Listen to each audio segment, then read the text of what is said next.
Hi there, I am Hernandez in an R.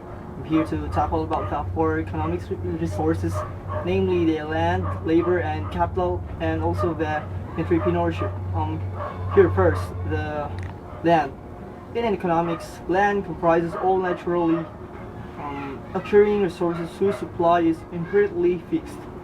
Examples are any and all particular geographical location, mineral deposits, and even geostationary orbit location and portions of the electromagnetic spectrum. Natural resources are fundamental to the production of all goods, including capital goods. Location values must not be confused with values imparted by fixed capital improvements. In classical economics, land is considered as one of the three factors of production. Along with capital and labor, in some cases land may be merged with capital due to the relatively small importance that land has in industrial and service sectors. Income derived from ownership or control of natural resources is referred to as rent. Land was sometimes defined in classical and neoclassical economics as the original and indestructible powers of the soil. Is a tangible asset. Land is represented in accounting as a fixed asset or a capital asset. Land, particularly geographic location and mineral deposits, has historically been the cause of much conflict and dispute. Land reforms programs, which are designed to redistribute possession and or use of geographic land, are often the cause of much controversy and conflicts over the economic rent of rental deposits have contributed to many civil wars, particularly in Africa. Here, in labor economics seeks to understand the functioning and dynamics of the markets for wage labor markets function through the interaction of workers and employers. Labor economics looks at the suppliers of labor services.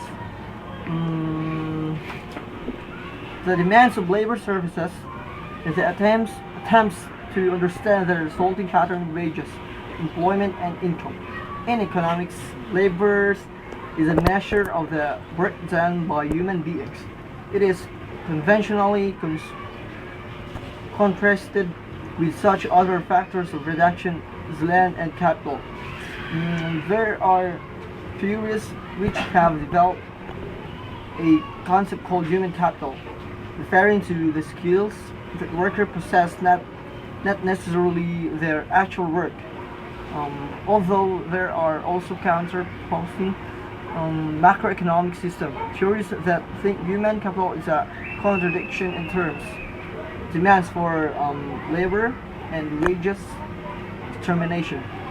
Labor demand is a derived demand that desiring labor is not desired for its own sake, but because it aids the producing output, which contributes to the employer's revenue and hence profits. The demand for additional amount of labor depends on the marginal revenue product (MRP), and the marginal cost (MC) of the worker.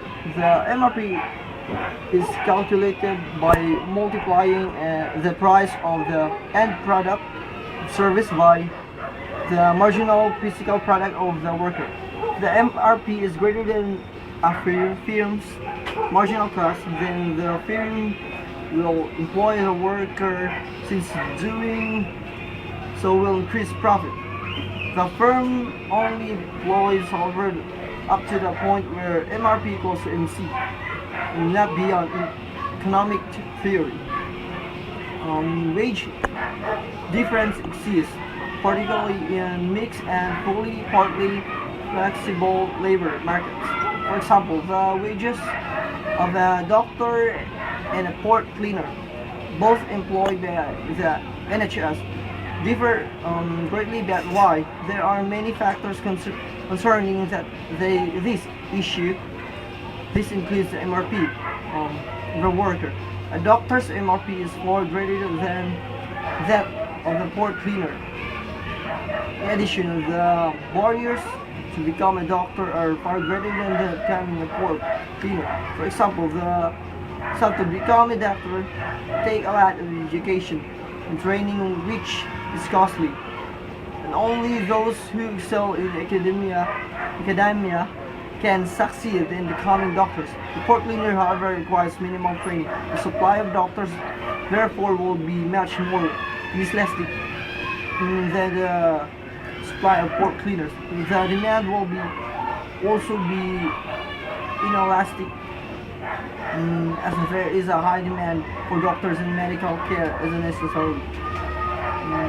So the NHS will pay higher rates to attract the profession. The MRP of the worker is affected by other inputs to production, with which the worker can work often, aggregated under the term capital. It is typically an economics model for greater availability of capital for a firm to increase the MRP of the worker.